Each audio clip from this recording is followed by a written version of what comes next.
Engkau sekali lagi berikan kami kesempatan untuk memuji Engkau, menyembah Engkau. Kami mau lebih lagi Tuhan menyanjung Engkau, meninggikan nama-Mu. Terima kasih untuk kesempatan kami boleh bersekutu dengan Engkau. Kembali Tuhan berikan kami kekuatan, hikmat, akal budi, berikan kami roh pengertian untuk kami boleh menangkap tentang the end of time. Hari kesudahan, di mana hari-hari ini kita di hari akhir dari akhir zaman. Tuhan berikan kami roh pengertian untuk menangkap semuanya dengan baik. Thank you Lord, terima kasih Bapa. Mari roh-Mu bekerja. Dalam nama Yesus kami usir semua roh-roh yang bukan dari Tuhan. Semua roh ngantuk, semua roh kelelahan, roh kecapekan. Kami ikat dalam nama Yesus, kami tolak engkau keluar. Kami terima kekuatan Tuhan. Kami terima roh hikmat akal budi. Kami terima roh pengertian dari ilahi. Semua mengurapi kami agar kami menangkap semua maksud daripada isi hati-Mu melalui firman-Mu dengan kuat dan dengan semuanya dengan utuh dan sempurna.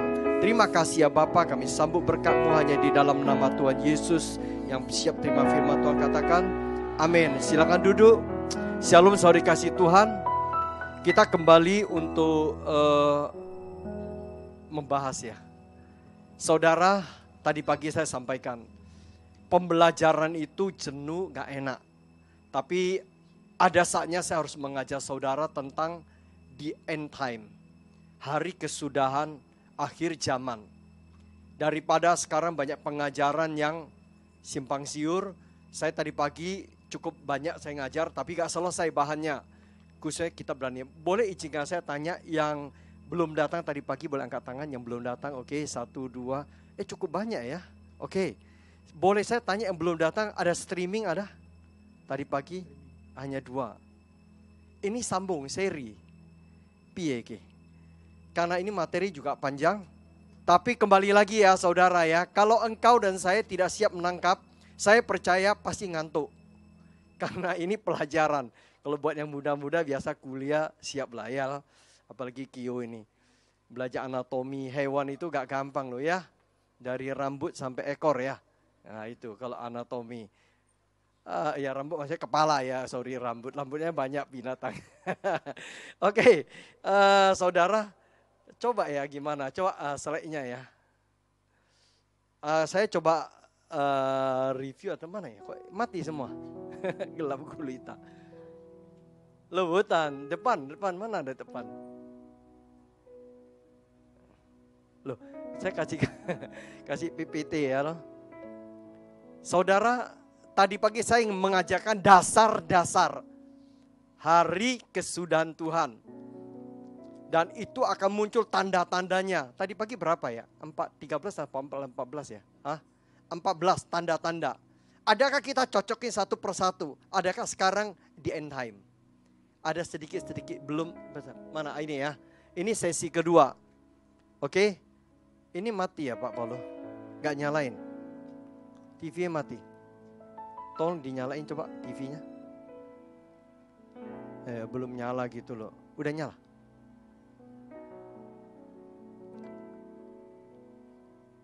Ini saya ulangi sedikit aja. Tadi pagi saya bicara pengertian tentang kedatangan Tuhan Yesus. Mati memang. Tolong Pak Paulo bisa bantu kabelnya, coba kabelnya. Nggak nyala kok itu. Saya perlu itu. Oke. Menurut saudara kedatangan kedua, biasa bilang kita menantikan kedatangan Yesus kedua kali. Kita tahu Yesus datang berapa kali tadi pagi? 3 kali. Halo, yang belum ikut 3 kali. Pertama kali dia injakkan kaki, dia lahir. Nanti kita rayakan Natal. Yang kedua kali dia akan datang di awan-awan. Kakinya tidak injak di bumi. Yang ketiga kali dia akan injakkan kakinya di ufuk timur. Dari ujung timur diterjemahkan banyak hamba Tuhan, teolog. Di ujung timur itu ada di mana? Di Indonesia. Di mana tepatnya? Ada di Manokwari. Nanti awal bulan saya ke Manokwari. Pak Bing ikut saya nanti ke Manokwari. Kita rayakan Natal di sana. Beliau pernah ke sana sampai ke gunung itu. Ya oke. Sama mana Pak Sur ya? Lah Pak Sur datang telat ya. Oke. Manokwari. Nah ini rapture yang terus lanjutin. Saya mesti lihat sini loh Pak jadinya. Nggak nyala Pak. Mesti bisa nyala. Cok kabel aja kabel. Kabel ini colokannya. Di belakang nggak nyala juga. Nyala, oke, berarti di sini. Tolong siapa Anto. Nah, ini oke, biar diberesin dulu. Oke, yang ketiga kali dia akan datang untuk memerintah 1000 tahun bersama orang-orang pilihan. Oke, kehadiran Yesus pertama sampai ketiga. Ini saya ulangi tadi pagi ya. Kehadiran Yesus kedua itu adalah rapture di awan-awan. Oke, pengertian tahu ya, paham ya, tangkap ya. Yang kalau tidak nanti mau lengkapnya saudara nonton YouTube tadi pagi, oke? Sekali lagi pengajaran tidak enak ya. Ini kisah 5 anak darah. Ada anak darah yang bijaksana dengan yang bodoh, betul ya? Nah, itu tentang menyongsong mempelai. Itu bicara hari kedatangan Yesus kedua kali. Oke? Nah, ini saya mau masuk ke dalam ini. Akhir kesudahan menurut Nabi Daniel. Nah, ya udah. Belum. Nabi Daniel ini, nah saudara perhatikan baik-baik. Ada Daniel 9 ayat 24 sampai 27. Nah ini saya akan coba berbicara tentang ke Matius, ke Lukas, sampai ke Wahyu. Perhatikan baik-baik angkanya ini. Ayat 24, 70 kali 7 masa. Itu saya sudah hitung, 490 tahun. Telah ditetapkan atas bangsamu, atas kotamu yang kudus, untuk melenyapkan 1. Kefasikan, 2. Mengakhiri dosa, 3. Menghapuskan kesalahan, 4. Mendatangkan keadilan yang kekal. Tidak ada di dunia keadilan kekal, dia akan datang untuk menggenapkan penglihatan dan nabi, dan untuk mengurapi yang maha kudus. Ada 6. Itu ada masanya 490 tahun. Oke, ingat baik-baik angka ini. Nanti kita akan kembali lihat diagramnya. Ayat 25. Maka ketahuilah. Oh, belum keluar ya. Oh ya, udah keluar ya. Maka ketahuilah dan pahamilah dari saat firman itu keluar, yakni bahwa Yerusalem akan dipulihkan dan dibangun kembali. Bait Allah, namanya Sion, itu akan dipugar, dipulihkan kembali. Sampai pada kedatangan seorang yang diurapi, seorang raja. Ada 7 masa. Itu 7 kali 7 masa, 49 tahun. Saya sudah tulis. Angka ingat 490 tahun, 49 tahun, dan 60 kali 7 masa, 434 tahun. Coba ya, 49 tahun ditambah 434 tahun. Maka jatuhnya itu berapa? Tambah 7 tahun dan 60 kali 7 masa. Itu 49 tahun tambah 434 tahun. Berapa itu?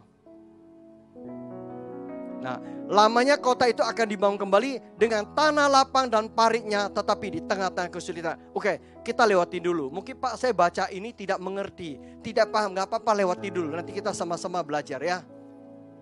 Oke, ini ayat 26. Sesudah 60 kali 7 masa, tadi 434 tahun, akan disingkirkan seorang yang diurapi. Nanti kita sama-sama lihat siapa yang disingkirkan. Padahal tidak ada salahnya apa-apa. Itu tentang Yesus ya. Maka datanglah rakyat seorang raja memusnahkan kota tempat kudus itu, tetapi raja itu akan menemui ajalnya dari dalam air bah, dan sampai pada akhir zaman. Ini adalah the end time. Akan ada peperangan, akan ada pemusnahan seperti yang ditetapkan. Jadi 490 tahun Tuhan sudah berfirman, dunia ini akan berjalan selama 490 tahun. Dan di tengah-tengah akan datang Mesias yang menghapus pelanggaran, dosa, dan dia yang adil yang kekal. Dia yang akan menghabiskan semua yang tidak adil. Semua udah digenapin. Nanti kita ada diagramnya, kita akan lihat. Sekarang saya bawa saudara baca dulu Ini adalah firman Tuhan. Tidak pernah meleset 1 titik 1 koma pun.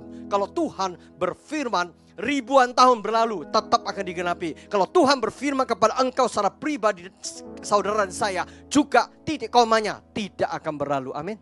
Oleh sebab itu kita akan baca firman Tuhan dengan baik. 27. Raja itu pembinasa keji. Bayang ya. Akan membuat perjanjian itu menjadi berat bagi orang selama 1 kali 7 mata, 7 tahun. 3,5 tahun, 3,5 tahun. Kita tadi pagi belajar banyak mengenai tribulasi. Saya akan ngajari saudara tribulasi dengan lebih rinci sore ini. Pada pertengahan 7 masa itu akan menghentikan korban sembelihan dan korban santapan. Itu 3,5 tahun. Dan di atas sayap kekejian akan datang yang membinasakan sampai pemusnahan yang telah ditetapkan menimpa yang membinasakan itu. Nah, ini adalah tribulasinya. Saudara baik baca. Tadi kan angka saya sudah hafal. 70 kali 7 masa. Dalam prophetic time, 1 masa dengan 1 tahun. 490 tahun dimulai dari dekri raja atas sasta. Itu pembangunan tembok, itu adalah Esra. Di sini pembuangan di sini mereka diizinkan pulang untuk pemugaran bait Allah kembali di sini sampai 490 tahun. Ini adalah Yesus lahir di tengah-tengah ini. 434 tahun, 62 minggu, berarti adalah 60 antara ini 483 tahun ini Yesus lahir di sini. Tadi kan dikatakan ada seorang raja, ada seseorang yang diurapi. Mana ya tadi saya lihat ya. Ini. Oke. Coba saya yang harus ini. Oke. Saudara lihat di sini kan. 490 tahun akan datang seseorang untuk melenyapkan kefasikan. Betul nggak tadi ya? Kefasikan untuk mengakhiri dosa, untuk menghapus kesalahan, untuk mendatangkan keadilan kekal, menggenapi penglihatan dan nabi, dan untuk mengurapi yang maha kudus. Siapa itu? Nanti kita lihat di sini. Ini masanya 490 tahun. Ini adalah 434 tahun di sini. Yang diurapi, yang datang itu adalah Yesus. Dan setelah di sini masuk Masehi. Yesus dibaptis, terhitung dari sini. Yesus dibaptis, mulai pelayanan 3,5 tahun. Dia disalib. Setelah itu 3,5 tahun. Stefanus sebagai orang kudus yang pertama. Orang kudus sulung itu mati di sini. Itu diperhitungkan di sini. Nah, inilah namanya penggenapan 490 tahun. Tidak pernah meleset. Tuhan berbicara tentang nanti hari Natal kita. Nubuatan-nubuatan itu adalah ya dan amin. Oke, kita akan lanjut lebih rinci. Nubuatan Daniel 536 sampai 530 tahun sebelum Masehi. Artinya Tuhan berbicara, Dia Tuhan pencipta langit dan bumi. Setiap titik koma tidak ada yang lalai. Dia berbicara sampai 434 tahun. Tadi kita baca ya. Berapa masanya? 69 kali 7 masa. Itu adalah 483 tahun. Ditambah depannya 49 tahun. Tadi kita udah baca ya, 90 tahun, 434 tahun. Terus ini 483 tahun Yesus lahir.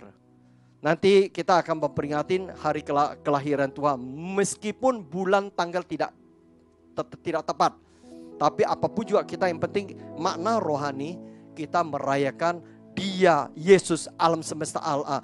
Tuhan Allah semesta alam pernah kun fayakun, pernah menjadi manusia, manusia menjadi firman yang terus ada di tempat kita. Oke, saya lanjutkan lagi. Saudara perhatikan 70 kali 7 masa telah ditetapkan atas bangsamu. Bayangi 453 tahun sebelum Masehi. Waduh, panjang, lama. Tuhan sudah menetapkan atas kotamu yang kudus untuk melenyapkan kefasikan yang tadi kita udah baca. Waktu ketetapan 490 tahun ini adalah Masa ketetapan melenyapkan kefasikan, mengakhiri dosa manusia, menghapuskan kesalahan, mendatangkan keadilan kekal, penggenapan penglihatan dan nubuatan para nabi, pengurapan yang Maha Kudus. Siapa yang bisa lakukan ini? Kalau bukan dia seorang yang diurapi akan hadir, membawa dampak. Siapakah dia? Itu adalah Tuhan Yesua HaMasiah kita. Amin. Saudara yakin? Kalau saudara yakin betul-betul pegang keyakinan itu, tidak ada namanya mualaf. Siapa mualaf ya? Saya terheran-heran. Seorang hamba Tuhan bisa beralih ke keyakinan lain. I don't know bagaimana. Artinya orang ini tidak pernah punya akar pengertian keyakinan. Tadi dicerita sama Pak Paulo. Ada seseorang masih familinya Kristen. Ketika lihat pameran orang sembayang itu loh, yang di Supermall atau di TP, hanya datang lihat katut, langsung pindah agama ke sana. Karena apa? Di Kuamia, kamu begini, akhirnya katut di situ. Dari sudah dibaptis, pernikahannya diberkati, beralih langsung jadi sana, dan bahkan jadi pengurus di situ. Gila. Artinya tidak mengerti Tuhan berkarya atas alam semesta. Itu semua ada tatanannya. Tuhan berkarya dalam aspek paling kecil, yaitu hidup saudara saya. Dikatakan, saudara saya dalam rahim ibu, Tuhan turut menenun.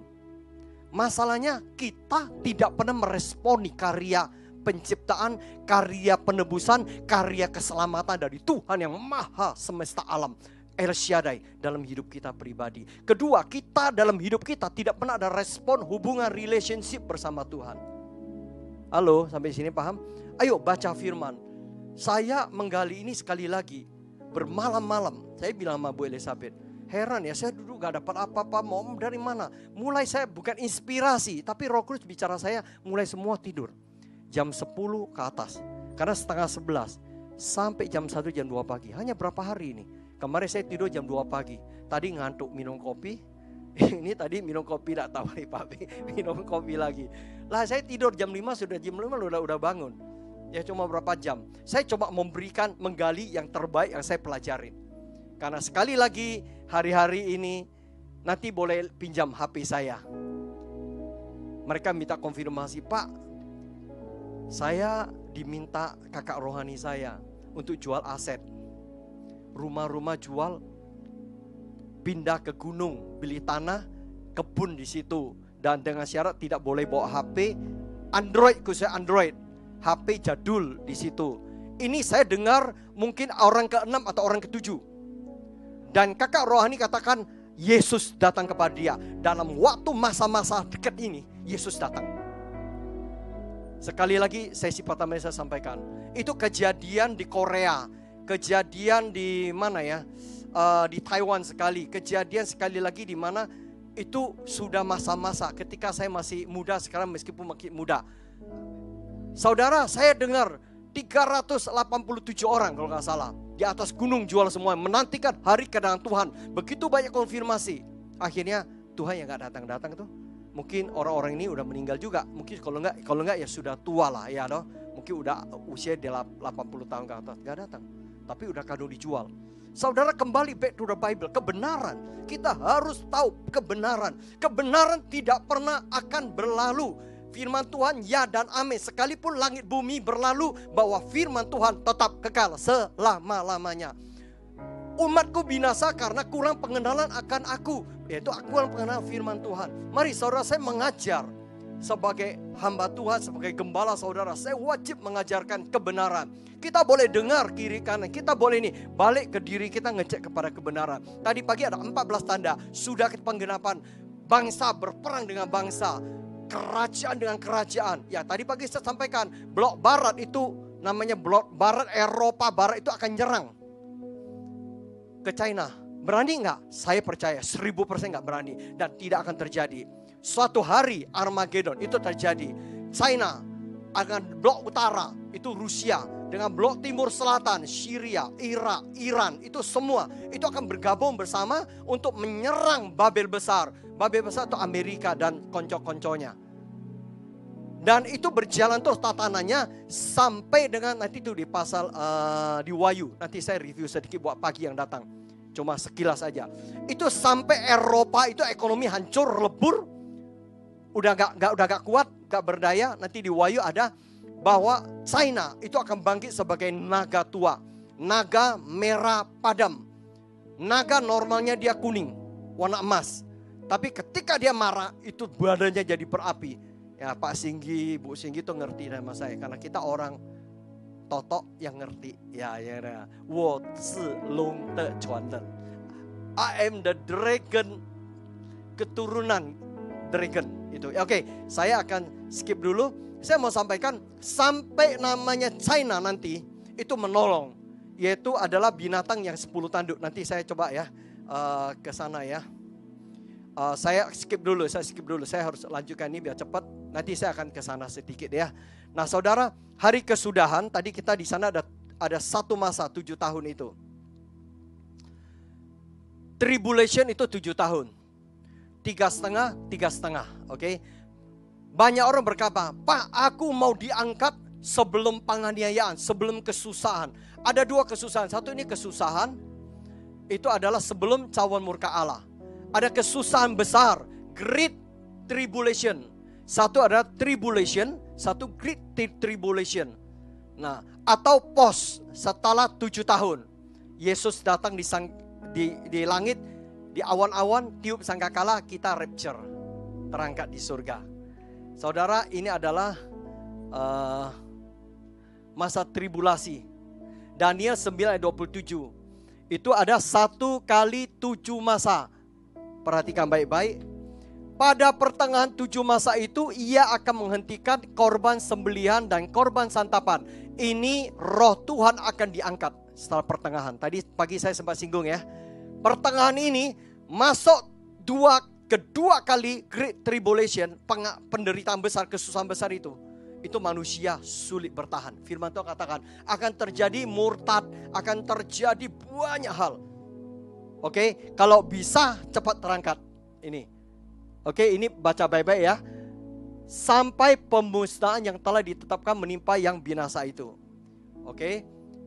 Daniel menyampaikan nubuatan bahwa akan ada 7 tahun masa kesusahan yang akan dimulai saat bangsa Israel membuat perjanjian damai dengan satu negara yang pada akhirnya kelak ternyata adalah antikris. Nanti kita akan belajar. Tadi pagi kita sudah belajar di Matius. Bahwa satu ketika Israel kan terkepung, terhimpit. Liga Arab semua akan mengepung dia, akan memerangi si Israel ini. Kapan? Ketika dia membangun bait Allah ketiga. Di mana tadi pagi saya sudah berikan gambar. Di dekat Dome of the Rock. Ya, kubah kuning. Nah, kita yang pernah ke Israel tahu. Pak Bing, Bu Lucy, saya, ini teman-teman sudah ya. Dome of the Rock. Dulu zaman saya masih boleh masuk. Saya sempat masuk liatin di dalam apa di dalamnya itu. Tapi orang gak boleh, saya nyusup aja masuk. Nah setelah keluar tuh karena dia lagi pugar di depan, saya nyusup belakang keluar. Nah saudara, ini balik lagi dia akan berdamai. Kenapa? Dan dia dikepung.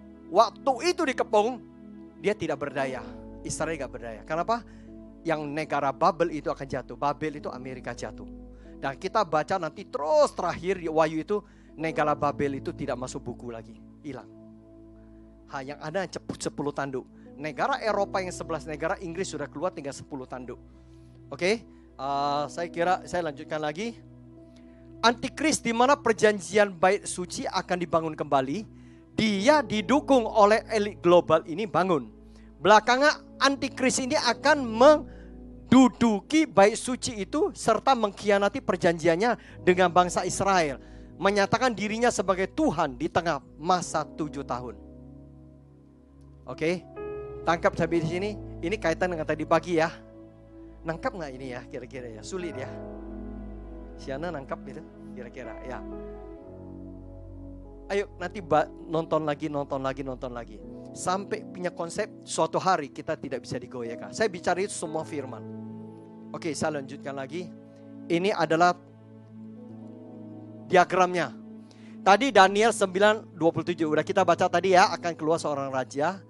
Nah, di sini raja sudah datang. Raja di atas segala raja. beres. Sudah perjalanan gada besi itu oleh gereja Tuhan di Wahyu tadi, ya terus jalan, tiba ini. Masa tribulasi, kesusahan 3,5 tahun. Orang menganggap, Pak saya diangkat dulu di sini. Sebelum masa ke sini, sudah pengangkatan. Keenak kamu, enak saya, kita semua mau. Ya, apakah itu terjadi? Nanti kita akan sama-sama belajar. Ini ada 2 bagian ya. Atau di sini tadi dikatakan di Daniel tadi, di masa tengah ini semua korban sudah tidak ada. Artinya roh Tuhan sudah diangkat. Ini kesusahan besar. Di sini tadi pagi kita baca di Matius, di sini akan banyak anak Tuhan tidak mampu bertahan, akan murtad.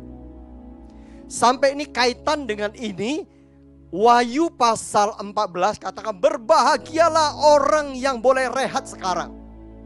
Berbahagialah orang boleh pulang ke rumah Bapak. Belum lewatin sini. Mau gak kita pulang? Ya enggak lah, ya loh. Saya gak mau. Kalau bisa panjang usia dan belum terjadi kan gitu kan. Kalau saya tahu besok terjadi ya saya pulang hari ini kan gitu kan, minta sama Tuhan. Oke, saya lanjutkan lagi. Ini saudara perhatikan baik-baik. Ini jelas ya. Diagram ini udah jelas ya. Saya kira ini kan ulangan aja. Saya yakin ini tadi pagi saya katakan. Saudara, jangan enak-enak. Tuhan, saya bawa pulang sebelum masa penganiayaan, sebelum penderitaan. Sekarang aja mau ke hutan. Tunggu Tuhan datang. Saya ditelepon oleh seorang hamba Tuhan. Saya gak sebut namanya, di Jawa Tengah. Pak, seorang ayah telepon saya. Sampai nangis-nangis sama mamanya. Anaknya lulusan Amerika, jadi seorang direktur di perusahaan asing. Jabatannya bagus, sekarang dia undurkan diri. Apartemennya dijual. Deposito dicairkan. Tidak ada deposito, tidak, semua uang cash dia pegang. Dia sekarang udah berangkat ke Kalimantan, beli sebidang tanah kebun, dia berkebun. Orang tua tidak mengerti kenapa. Dia bilang, Pak, gak lama lagi Tuhan akan datang. Seperti tadi pagi kita nyanyi. Apa namanya? Tak lama lagi.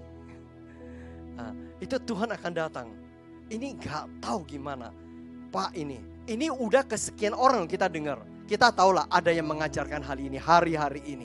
Oleh sebab itu saya harus mengajar saudara. Jangan sekali-kali engkau menerima pengajaran ini. Apa berkata Tuhan Yesus yang suruh. Kemarin ada dari satu tempat yang saya katakan itu.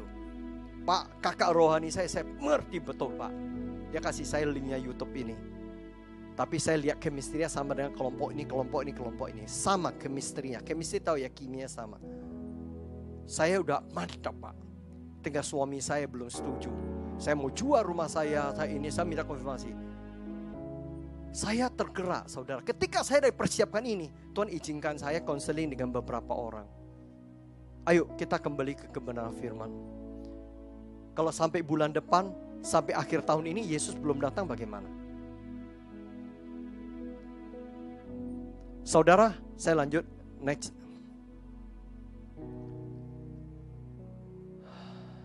Mid tribulation yang 3,5 tahun tadi ya.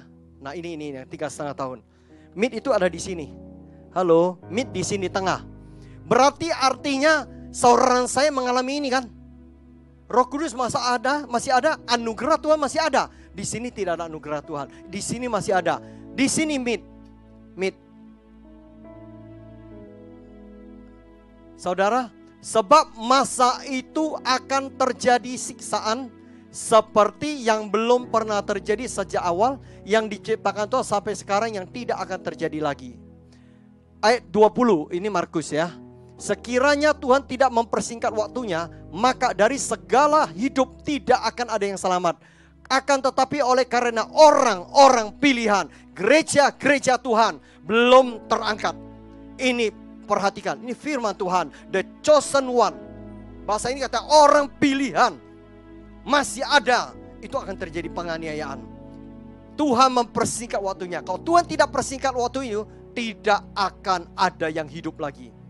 Yang hidup benar maksudnya ya. Terus, jadi berdasarkan ayat di atas sama ayat di Matius sebelumnya itu, menurut Yesus kita itu memang harus melewati masa susah.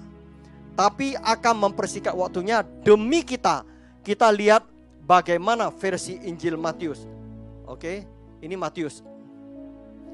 Kita tadi pagi belajar tanda-tanda akhir zaman beberapa. Yesus muridnya bertanya, bila mana, kapan Yesus akan datang kedua kali ke dunia ini? Yesus katakan zaman itu akan banyak penyesatan. Tadi pagi saya katakan, Yesus tidak jawab dulu, oh nanti ini jawab enggak. Yesus kan, zaman itu ketika saya mau datang, sebelum saya datang banyak penyesatan. Orang kata aku di sana ada Mesias, di situ ada Mesias, saya ini Mesias. Karena itu artinya di sana ada Tuhan, sini ada Tuhan, sana ada kata Tuhan, kata Tuhan, kata Tuhan. Banyak nabi palsu. Saya tidak ada konotasi ya mencerita siapapun ya. Sorry ya, tidak ada ya. Tetapi ini firman katakan akan terjadi banyak nabi-nabi atas nama Tuhan. Halo, paham sampai di sini ya? Oke, saya kembali lagi. Zaman baru tadi pagi saya terjemahkan ini adalah New Age Movement, New World Order. Yang ini semuanya ya. One World Government. Dunia ini akan dijadikan uniform, jadi satu. Akan dikontrol. Semua itu hanyalah permulaan dari malapetaka yang akan datang. Artinya apa? Artinya Yesus katakan kita akan lewatin masa 3,5 tahun. Saya pribadi baca firman lebih setuju kepada mid-tribulation rapture kita. Semua itu baru permulaan saja, sebab sakit yang dialami seorang wanita pada waktu mau melahirkan. Ini Wahyu pasal 12 ayat 2. Oke. Pada waktu itu kamu akan diserahkan supaya disiksa. Betul nggak Yesus katakan ini? Pada waktu itu Anda dan saya harus diserahkan untuk disiksa. Dan kamu akan dibunuh dan dibenci semua bangsa oleh karena nama-namaku. Dan banyak orang akan murtad dan mereka akan saling menyerahkan dan saling membenci. Saudara dikasih Tuhan, kita belajar inilah keadaannya. Oke. Ini bicara rapture di mid-time tribulation. Oke, saya boleh banyak versi, terserah saudara. Saudara mau pre-tribulation sebelum 7 tahun, sebelum masuk 7 tahun, Yesus datang. Saudara mau rapture, kalau Yesus belum tiup sangkakala, belum ada di awan-awan menjemput, maka pasti bukan Yesus yang jemput, orang lain yang jemput. Kalau Yesus datang di 3,5 tahun kemudian jemput, kita sama-sama oleh kasih anugerah dipersingkat waktunya, udah ditetapkan juga 3,5 tahun kita pulang. Atau 3,5 tahun waktu itu kita didapati bukan orang kudus tapi kudis, maka kudis harus disembuhkan, kita harus tunggu 3,5 tahun lagi. Oke? Jadi itu ini ada sebuah pemahaman post tribulation. Tadi pagi sampai ada pre, mid ini. Pak, ini gak ada hubungan dengan saya. Siapa bilang? Ini adalah kaitan dengan kehidupan kita. Ya tentunya kita gak berpatok sana. Nanti terakhir kita akan berbicara pribadi lepas pribadi. Jadilah 5 anak darah yang bijak. Oke, apapun ini pengetahuan harus kita milikin. Agar supaya kita tidak terombang-ambing dengan pengajaran yang macam-macam. Ini waktunya siap-siap. Jual semuanya. Aduh, saya bilang jangan dulu deh. Ya loh. Nah orang datang kepada kita. Bu Lucy, jual asetnya, Tuhan nanti akan datang 2 bulan lagi. Ayo pokoknya semua ini. Waduh jangan dulu ya loh. Nah ayo kita ini. Ayo Matius 24 ayat 29. Segera sesudah siksaan pada masa itu. Saya terjemahkan ini 3,5 tahun. Matahari itu bisa 3,5 bisa 7. Menurut saya 7 tahun sih, ini 7 tahun ya. Matahari akan menjadi gelap. Ini bisa 3,5 tahun ya. Matahari akan jadi gelap dan bulan tidak bercahaya, bintang-bintang akan berjatuhan dari langit dan kuasa-kuasa langit akan goncang. Sebab ketika Yesus datang di langit, di awan-awan, itu bumi bergoncang. Dunia itu akan terjadi sebuah goncangan besar. Pada waktu itu akan tampak tanda anak manusia di langit. Betul gak saudara? Ya. Kan ini ada segera sesudah sisa masa itu. Jadi saudara bisa patahkan. Kita berdeklarasi sebelum terjadi penganiayaan saya sudah diangkat Tuhan. Kamu deklarasi tanpa dasar, tanpa kebenaran. Kebenaran Tuhan sampaikan. Setelah siksaan pada masa itu, saya katakan 3,5 tahun itu, maka terjadilah goncangan dunia ini, alam semesta ini akan ikut. Dan waktu itu akan tampak tanda anak manusia di langit. Tadi pagi di Wahyu pasal 14, bahwa anak domba berdiri di atas bukit Sion. Halo, bukit Sion, oke? Nah, di langit itu adalah yang kedua. Ini adalah anak manusia di langit dan semua bangsa di bumi akan meratap dan melihat anak manusia itu datang di atas awan-awan di langit dengan segala kekuasaan dan kemuliaannya. Dan ia akan menyuruh keluar malaikat-malaikatnya dengan meniup sangkakala yang dahsyat bunyinya. Itu pekik itu telinga ya dong. Mereka akan mengumpulkan orang-orang pilihannya dan keempat penjuru bumi, dari ujung langit satu ke ujung langit yang lain. Orang-orang pilihan ini akan rapture, diangkat di awan-awan. Halo, sukacita ya kalau kita lewatin. Makanya Rasul Paulus ngajar kita, bersukacitalah senantiasa. Sekali lagi aku katakan, bersukacita. Artinya ada roh yang bergairah, passionately. Tadi pagi saya sampaikan passion, gairah cinta kita kepada Tuhan. Hari ke hari, lepas hari. Oke, saya akan cepat selesai tribulation.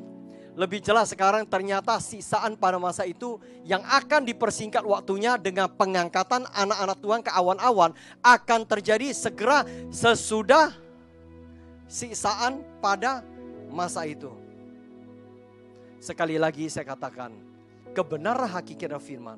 Firman ini jadi perdebatan teologi, orang teolog. Orang percaya, para nabi. Kalau nabi gak bicara firman, kata Tuhan. Itu repot juga kadang-kadang ya. Kita kadang kenal nabi, istri saya ini nabi. Kata Tuhan begini. Jadi kadang-kadang logika jalan yo kok ngono ya, kok gitu ya. Ya wis, begitu. Oke, saya lanjutkan juga.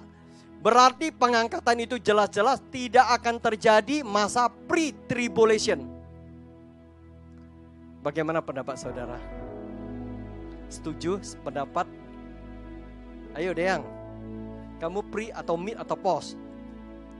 Kalau bisa anugerah Tuhan pre ya, pulang dulu ya. Enak itu hal ya. Kita lah di sana itu akan ditampi ilalang sama gandum, domba sama kambing itu akan ditampi di situ. Dan mulai rumah Tuhan itu akan dihakimi. Oke, ada waktunya. Ayo lihat ini. Kita baca ya 2 Tesalonika 2 ayat 1 dan 2. Ayo kita baca sama-sama. 2, 3. Tentang kedatangan Tuhan kita Yesus Kristus dan berhimpunnya kita dengan Dia, kami meminta kepadamu saudara-saudara, ayat 2, supaya kamu jangan lekas bingung dan gelisah, baik oleh ilham roh maupun oleh pemberitaan atau surat yang dikatakan dari kami, seolah-olah hari Tuhan telah tiba. Halo, paham di sini? Ayo, mangkap jelas-jelas. Ini Rasul katanya. Yesus katakan ketika murid tanya, Rabi, kapan kamu datang kembali ke dunia ya? Tadi pagi di Matius 24 ayat kedua, betul ya? Ayat ketiga ya. Yesus gak jawab langsung enggak. Tentang hari kesudahan itu, di situ banyak the deception spirit, banyak penyesatan. Karena anak manusia datang seperti pencuri. Saya gak tahu, hanya Bapak yang tahu. Betul gak saudara? Firman Tuhan jelas kok.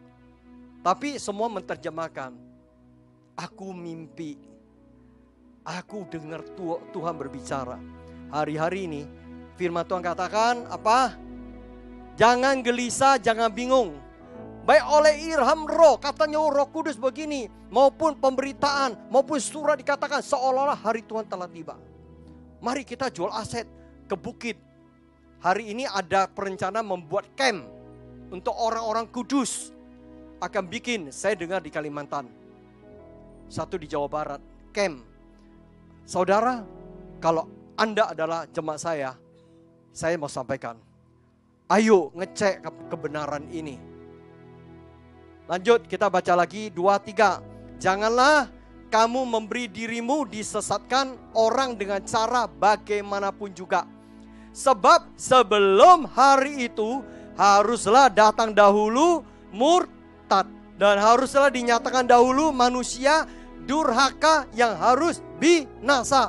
Itu bicara antikris. Yaitu lawan yang meninggikan diri di atas segala yang disebut atau yang disembah sebagai Tuhan. Bahkan ia duduk di bait suci dan mau menyatakan diri sebagai Tuhan. Itu di Wahyu pasal 13. Saya kira saya tidak punya waktu kembali bicara Wahyu. Saudara cari sendiri nanti Wahyu bagaimana di ini ya, kitab Wahyu itu. Tadi pagi saya sampaikan tadi ini ya. Oke, saya review sebentar. Yesus bertanya, muridnya bertanya ketika Yesus duduk di atas Bukit Zaitun. Bila manakah ini akan terjadi dan apakah tanda ketenanganmu dan tanda kesudahan dunia? Yesus katakan selanjutnya, nggak jawab, kok mati? Oke, Yesus langsung, Yesus jawabnya apa? Waspadalah, supaya jangan ada yang orang menyesatkan kamu. Ini nggak ada kaitannya sebenarnya waktu itu loh ya. Nggak ada korelasinya. Loh Tuhan, umpamanya saya punya teman Lukas. Lukas dengar kan gimana ya mau ke Bandung. Lukas ini dari Bandung. Dia mau balik ke Bandung. Saya tanya, Bro, kamu kapan balik ini? Bro katakannya jawab saya, mungkin bulan depan. Ya kapan-kapan kalau Pak Wesi undang, umpamanya kamu orang Bandung nih ya. Kan jawabnya begitu korelasi kan. Ini jawabnya kan gak nyambung. Gak nyambung. Waspadalah supaya jangan ada orang yang menyesatkan kamu. Loh ya apa hubungannya? Saudara, tadi pagi saya sampaikan, kenapa ini penting? Beberapa ayat yang kita baca tadi, jangan disesatkan, jangan dibelokkan, jangan disimpang siurkan. Pengajaran oleh ilham roh, oleh karena kebenaran, katanya kebenaran ini. Nah saudara, Yesus says, watch out for doomsday deceiver. Ini adalah hari kesudahan, di end time. Deceiver itu penyesat. Oke, ini lagi Yesus berkata, janganlah kalian tertipu. Masa ini ketika Yesus mau datang, itu akan banyak penipuan. Hari kesudahan menjadi polemik antara orang percaya, teologi, orang pinter. Untung saya gak jadi orang pintar, saya belajar terus. Belajar coba, kutip sana kutip sini. Ya, yang gak pintar pasti gak sempurna. Jadi saudara, ayo sama-sama kita belajar ya. Percaya para nabi, jangan disesatkan dan jangan tertipu. Yang penting apa saudara? Kesimpulannya, hati-hati, berjaga-jagalah. Sebab kita tidak tahu kapan Tuhan datang. Itu intinya betul ya? Ya, berjaga-jagalah. Stay alert ketika Yesus datang. Kita siap seperti 5 anak darah yang siap. Dipanggil angel. Angel ada 2 sih, angel kecil, angel besar. Angelita, siap Tuhan. Ya loh, jangan dipanggil Angelita, budek kita. Karena domba kenal gembalanya. Ini dombanya nggak tahu gembalanya yang mana ya loh. Dipanggil Samuel kecil, waktu di rumah Eli, dipanggil Samuel. Dia bangun, dia datang ke Bapak Eli. Bapak panggil saya. Enggak katanya, dia tidur lagi. Betul kan? Samuel panggil. Dia datang lagi. Bapak panggil saya. Eli bilang tidak, tidurlah kamu. Mungkin pikirnya halusinasi. Dia tidur lagi. Ketiga kali Samuel dipanggil lagi. Dia datang ke Bapak. Bapak Eli panggil saya. Nabi tahu. Ini Samuel kecil. Tuhan memanggil dia. Itu pelatihan. Kepekaan itu harus dilatih, saudara saya. Amin. Harus latih dengar suara gembala kita. Suatu hari panggil Angelita. Oh tahu ini suara Tuhan. Amin. Oh kalau kamu bisa langsung direct sama Tuhan. Tapi jangan jadi nabi ya. Orang kalau dengar suara Tuhan langsung jadi nabi kan. Waduh kata Tuhan mungkin ya begitu. Waduh ngeri juga ya. Oke. Ya udah itu ya. Oke ini sama lah ya. Jadi saya sampaikan. Son of Man will come. Tidak tahu waktu, tidak tahu hari, tidak tahu jam. Tidak ada yang tahu. Nah ini adalah 1 Tesalonika 5 ayat 2. Karena kamu sendiri tahu benar-benar bahwa hari Tuhan datang seperti pencuri pada waktu malam. Ketika tertidur lelap, maka terjadi rapture. Saudara,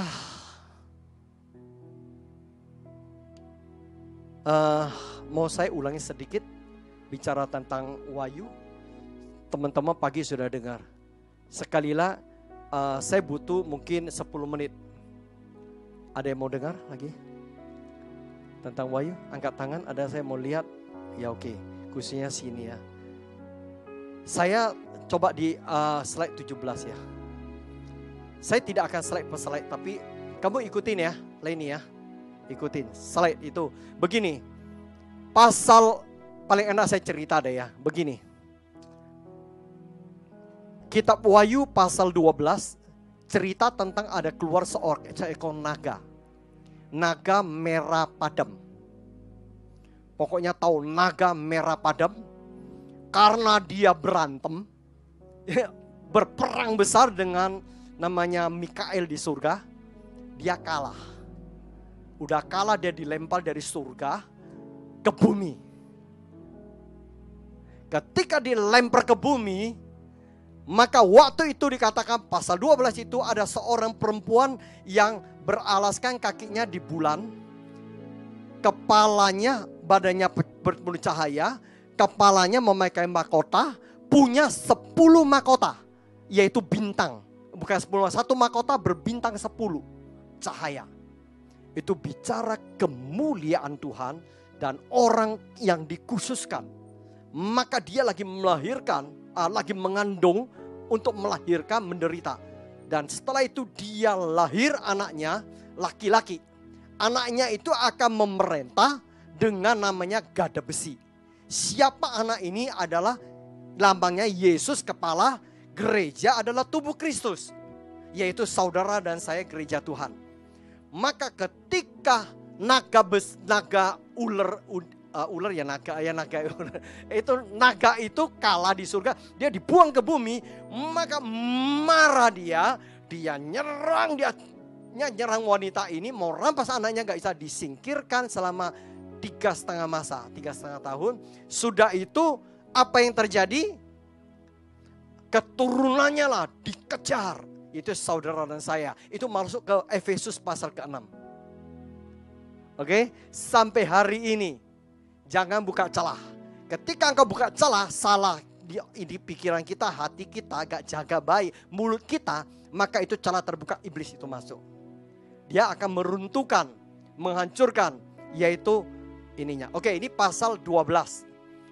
Pasal 13 itu berbicara ada seekor makhluk keluar dari laut. Loh, mana ya? Ini nyasar kamu slide cepat kasih. Ya, itu slide ke-17 ini, wah kok ini lagi. Yang slide ke-17, slide 27 kalau salah ya. Nah, kamu cari ke bawah. Oke, Wahyu pasal 13 tadi. Saya lanjutin ya, cerita aja lah, cerita lebih enak ya daripada saudara lihat. Pasal 13 itu berbicara tentang ada seekor makhluk keluar dari laut. Makhluk ini berbadan macan tutur, berkepala 7, dengan bertanduk 10 dengan 10 mahkota. Itu berbicara mengambil kemuliaan Tuhan.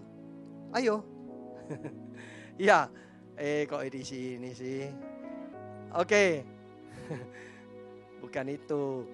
Ada harus punya kecerdasan untuk nangkap. Oke, saudara, jadi ini bertanduk 10, punya 10 mahkota, punya kepala 7 dan satu kepala hampir putus.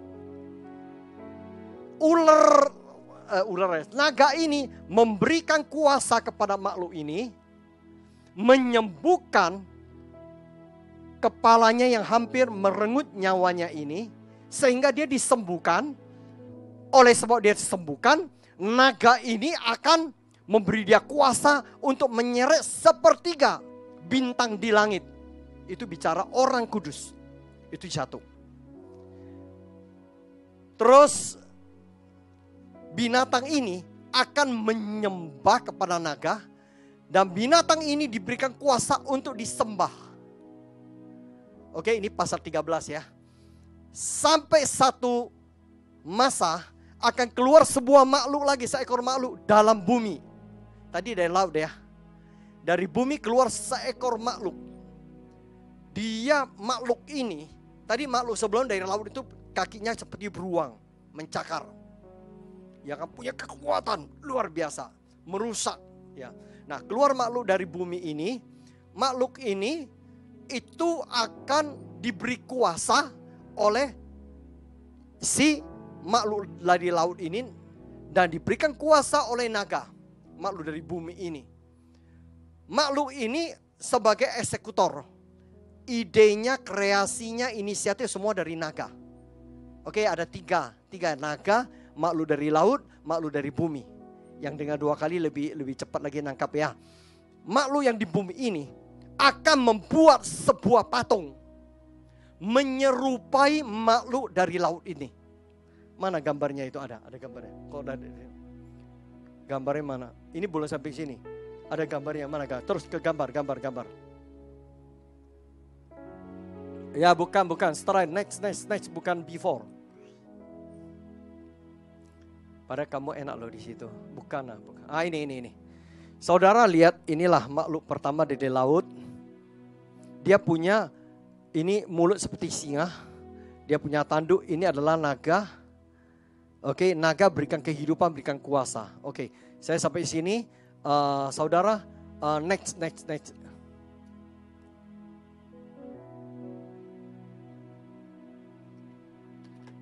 Makhluk dari bumi ini seperti anak domba punya 2 tanduk.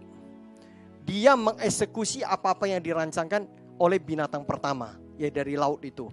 Ini dari bumi, dari dalam bumi. Binatang ini membuat banyak mujizat, tanda-tanda di langit. Dan makhluk inilah yang akan membuat patung. Itu namanya statue, patung-patung disembah. Bagi yang tua, bagi yang muda, semua itu akan menyembah dia.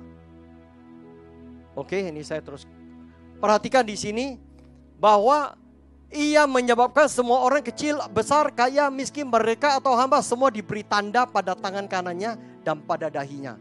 Tangan kanan sama dahi. Tuhan katakan tangan kanan sama dahi. Tangan kanan sekarang mulai orang masukin, yaitu antara jempol dan jari. Itu namanya sebuah chip. Atau di dahi. Ini adalah tengkorak, ini adalah kulit, gak akan lari kemana, menjepit di sini. Dan itu besarnya sebesar biji beras kecil. Sekarang saya katakan tadi pagi, ini gak sampai 1 kilo. Ini cuma 800 gram.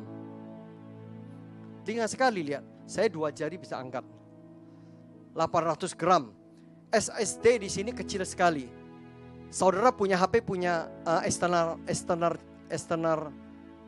memory card kecil ya. Bisa sampai 2 tera. Sekarang 500 megabyte 1 tera, kecil. Nah itu seperti biji. Semua data akan masuk ke dalam. Tadi pagi saya sampaikan, KTP kita 2030. Semua data hampir sudah masuk ke dalam. Identitas diri kita, riwayat pengobatan kita, NPWP, asuransi BPJS, asuransi BPJS tahun depan sudah masuk. Sama KTP kita mulai bukan KTP ya, NPWP sudah masuk. Dan ke depan semua bank, data bank kita akan masuk dalam satu identity number. Kita nggak bicara KTP lagi, NIK. Tapi akan datang adalah identity number. Nah ini Bu Lucy notaris, akan datang semua elektronik. Orang ini pernah bertransaksi apa saja, pajak pernah dibayar, semua ada di dalam data itu. Itu masih nasional. Suatu hari kita akan menuju kepada new world order, one world government. Ketika dikatakan aman, damai, semua itu Tuhan itu datang. Itu salah satu tadi pagi saya sampaikan 14 tanda-tanda itu. Oke, terus lanjut. Oke, ini cuma ulangi lagi ya. Nah ini terus sampai bilangan orang 666. Ini adalah bukan tanda binatang, tapi bilangan seorang manusia. Siapa ini? The Beast. Itu adalah pembinasa keji yang duduk di bait Allah. Yang tadi saya sudah bacakan tadi ya. Ketika bangsa Israel akan bangun bait Allah tadi, ini antikris. Mana bait Allah, ada kelihatan nggak di sini ya? Oh ini udah ini, bukan bait Allah di mana ya?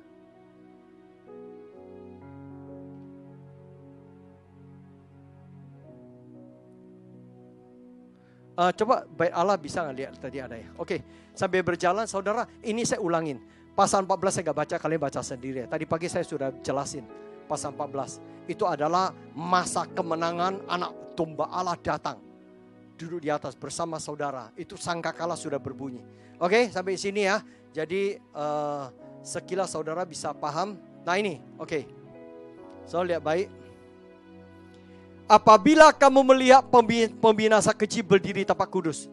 Tadi ya, orang yang disembah, the beast itu punya bilangan atas namanya dijumlahin 666. Oke.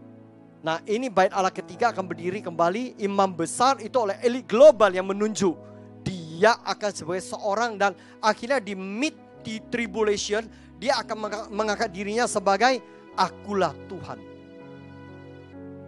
Siapa naga tua itu tadi saya katakan siapa? Masih ingat? Siapa? China. Kenapa Cina, Pak? Cina punya teknologi yang terutama dan teratas dan tercanggih di dunia. China sama Israel. Tapi Israel kalah kaya dengan China. Saya tadi pagi katakan dia beli ruko, beli pertokoan di Malaysia. Sekali beli 1 blok. Uang diambil kopernya $1,5 juta. Teman saya bawa saya lihat. Saya terjemahkan bahasa Mandarin kepada orang yang punya, orang beli. Lihat, kaget loh, koper loh. Dibawa orangnya 2 koper bawa masuk, dibuka $. Mesin itu gereter itu.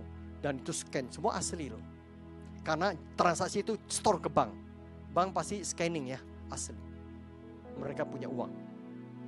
Amerika hari itu namanya ada kasus namanya apa Greenland atau apa itu ya. Itu langsung dibeli oleh Cina.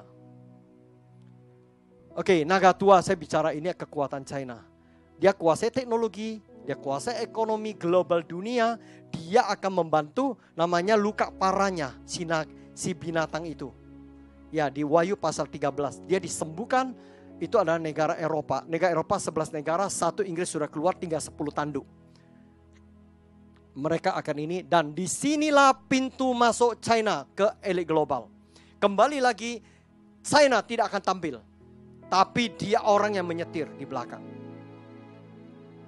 Yang tampil tetap namanya orang, ya, imam besar yang menduduki elit global itu. Ya, orang-orang barat itulah. Oke, ini sekilas saja, saya kembali ke awal, ke slide. Bertekunlah dalam Tuhan. Saya akan akhirin, karena pengajaran membosankan kalau saudara terus dengar. Saya masih ada berapa slide ya. Ya udah, saya kira itu bukan ini. Bertekunlah dalam Tuhan. Coba cari slide bertekunlah. Kalau gak salah slide nomor 17. Kalau gak salah. Oke. Saudara perhatikan apa yang harus kita lakukan.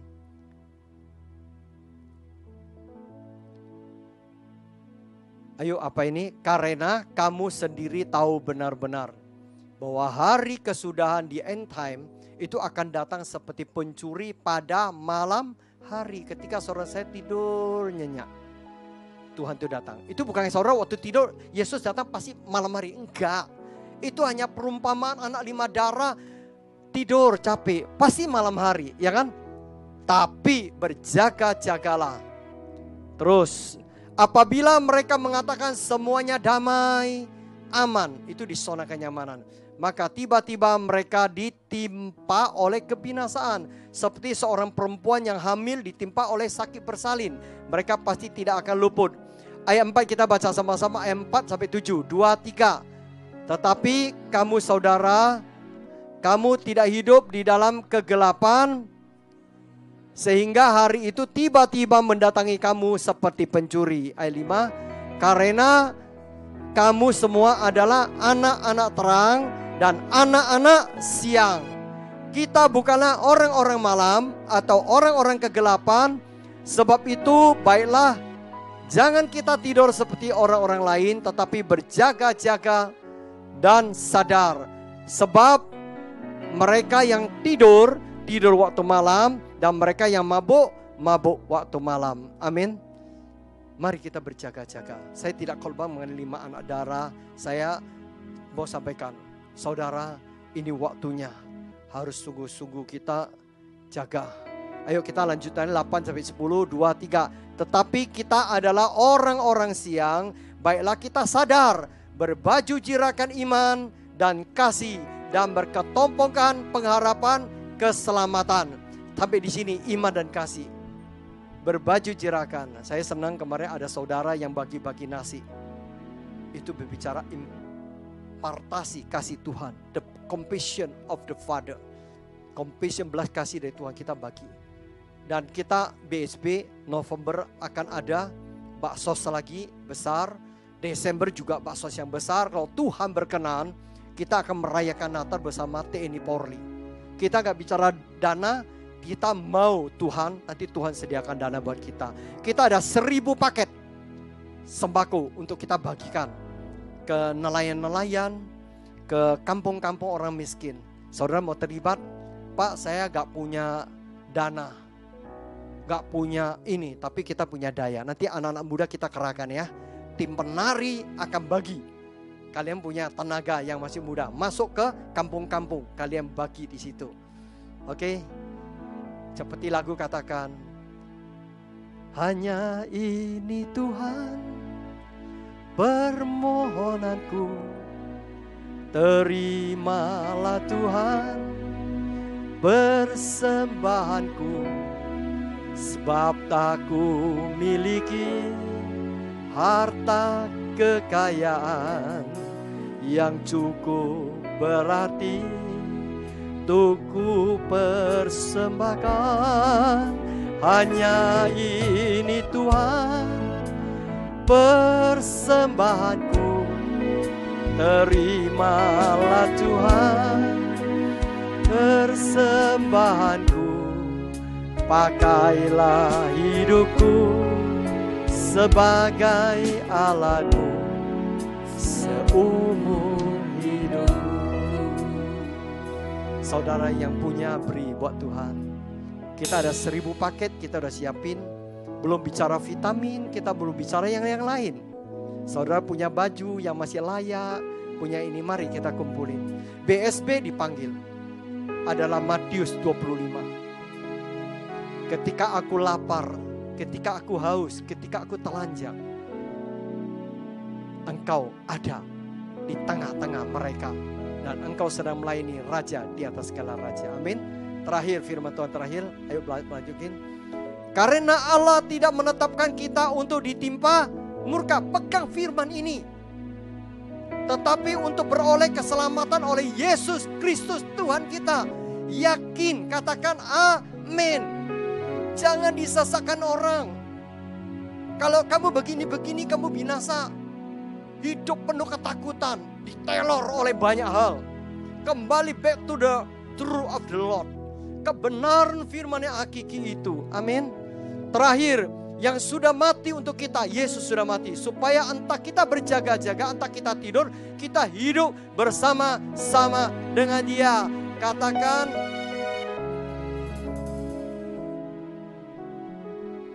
terus, mari saudara, kita song-song Dia.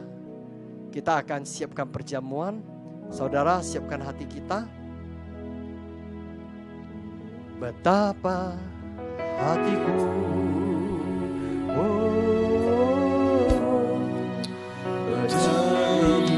saya minta pelayan-pelayan Tuhan maju ke depan. Kau mengasihiku Tuhan, Kau memilikiku,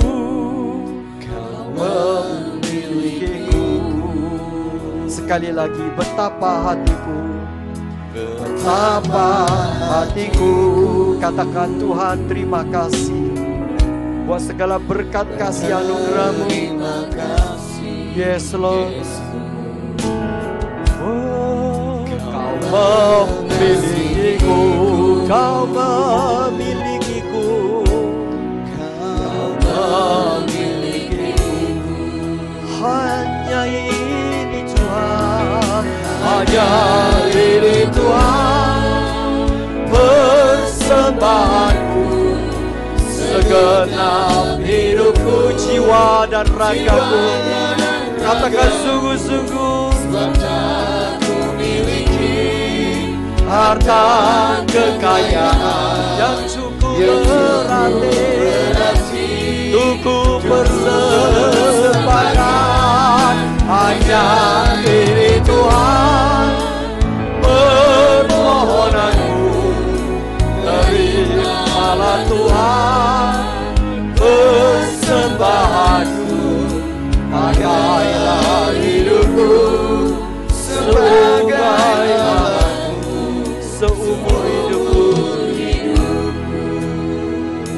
Biarlah pujian ini merupakan sebuah doa kami sampai ke hadiran-Mu. Biarlah pujian ini merupakan sebuah kerinduan kami, katakan Tuhan, pakailah hidup kami. Kami persembahkan tubuh, jiwa, dan roh kami di hadapan hadirat-Mu. Engkau Tuhan penjunan kami tanah liat. Bentuklah sesuai keinginan dan kemauan-Mu. Pakailah kami sesuai apa yang Tuhan rancangkan hidup kami. Karena kami sepakat, kami tahu rancangan Tuhan mendatangkan rancangan damai sejahtera. Tuhan memberikan kami jaminan tidak binasa. Oleh apapun juga kami ada di dalam genggaman jaminan destiny Tuhan yang membawa kami kepada keselamatan kehidupan kekal itu. Sebentar kami akan bersekutu dengan tubuh dan darah-Mu. Tuhan berkati urapi setiap kami, khususnya hamba-hamba-Mu yang melayani Engkau. Layakkan mereka untuk melayani tubuh dan darah-Mu di hadapan altar-Mu. Thank you Lord, terima kasih. Haleluya, amin. Silakan bagikan. Betapa hatiku, mari saudara, merupakan sebuah doa kita.